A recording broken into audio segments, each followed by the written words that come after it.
Bismillahirrahmanirrahim. I am Dr. Mahibullah Wazir, and the topic is the trachea or windpipe or air pipe. Look, the trachea starts from the larynx. Look, this is thyroid cartilage, and below that is cricoid cartilage, and from over here the trachea starts from the larynx. You know, the esophagus starts from the pharynx and the trachea starts from the larynx. You can see it over here. Look, this is the thyroid cartilage, and below that is cricoid cartilage, and then you can see trachea starts from over here. Of course, over here covered by the thyroid gland, and then this is the trachea, and then the trachea running in the neck region. The trachea running in the neck region, the trachea starts in the neck level with the cervical 6 vertebra. Look, you can see these are the cervical vertebrae, and these are the cervical vertebrae, and this is the thyroid cartilage and cricoid cartilage. Trachea starts from over here level with the 6 cervical vertebra, and then descend downward in the neck,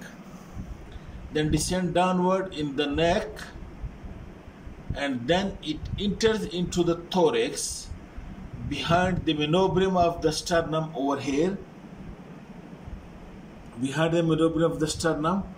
and at the level of manubriosternal junction, level with the upper border of thoracic 5 vertebra, the trachea then divides into right and left principal bronchus, and these bronchi then enters into the lung and divides into primary, secondary and tertiary bronchi, and then the bronchial tree along with the bronchopulmonary segments I have already discussed.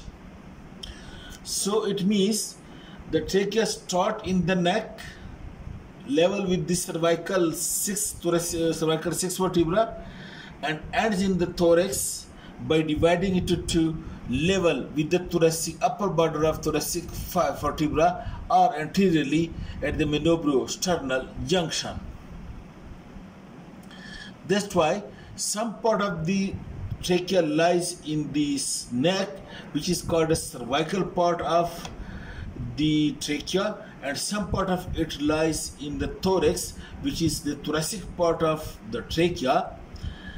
And note, the total length of the trachea is 10 centimeter.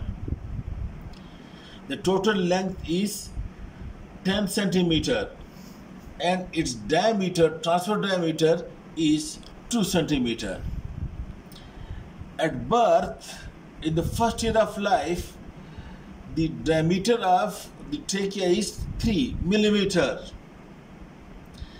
Then, when the age increases in the childhood, the transfer diameter of the trachea is equal to the number of years of the child. For example, if you say the 5-year child would be having 5 mm diameter, and then at the adult the diameter is 2 centimeter, the total length 10 centimeter. Alright, so we will discuss the trachea, the cervical part and thoracic part and its relations. But before that, note one point. Look, in the neck region, this is the trachea. Behind the trachea, look, this is the esophagus, and behind the posterior to the esophagus, this is the vertebral column. Note this part.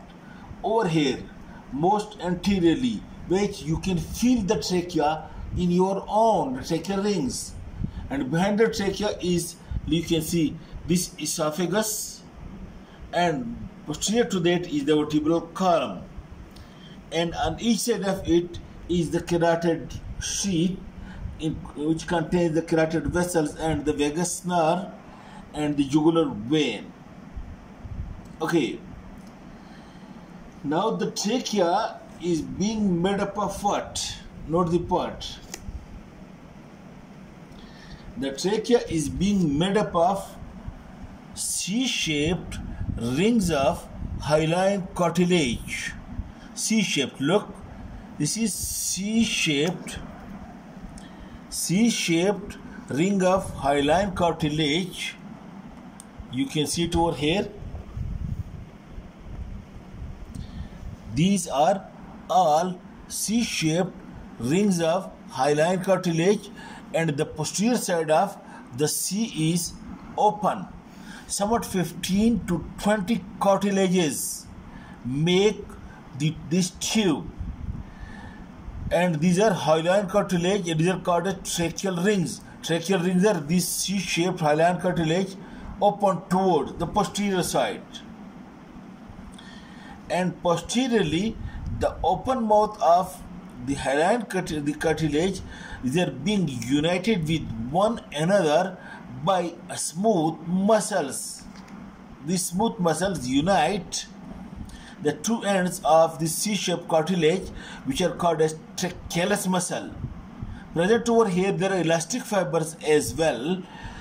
That is smooth muscles, but present over here the elastic muscle also, so that the elastic recoil of the trachea is being also made possible because of these elastic fibers. And then the inner surface of this trachea is being lined by a membrane. The inner surface is being lined by a membrane which is called as mucous membrane. This mucous membrane is being lined by the stratified columnar ciliated epithelium. This membrane, or this mucous membrane on the inner surface of the trachea, it is being lined by stratified columnar ciliated epithelium, and this mucous membrane also contains mucous glands, goblet cells, okay, and scattered lymph nodes as well. Now note this point, that the tracheal rings of hyaline cartilage actually function to keep the airway patent always. If it had been made up of some other structures, it can collapse. But Allah has made it because of the hyaline cartilage, so it always remains patent or open. While the tracheal muscle, when needed the bronchoconstriction, it contracts to cause bronchoconstriction. And the mucus secretions which are being made by the mucous glands, when any inhaled material or foreign body or dust particles or bacteria when passes into the trachea, that are being trapped in this mucous gland, and then the cilia push it upward towards the larynx to be expectorated. In this way, this trachea ring, this airway is being cleaned off.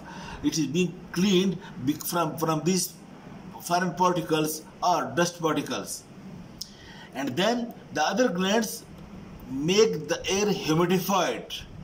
In this way, the function of the trachea is not only to put the oxygenated air into the lungs and bring deoxygenated air out of the lungs, but it also helps to expectorate the particles which are present in the lungs, which are present in the bronchi and being trapped in the mucosa, and then being pushed by the cilia toward the larynx to be expectorated. It also humidifies the air so that the air entering into the lung is not dry and not very hot, but it is being humidified.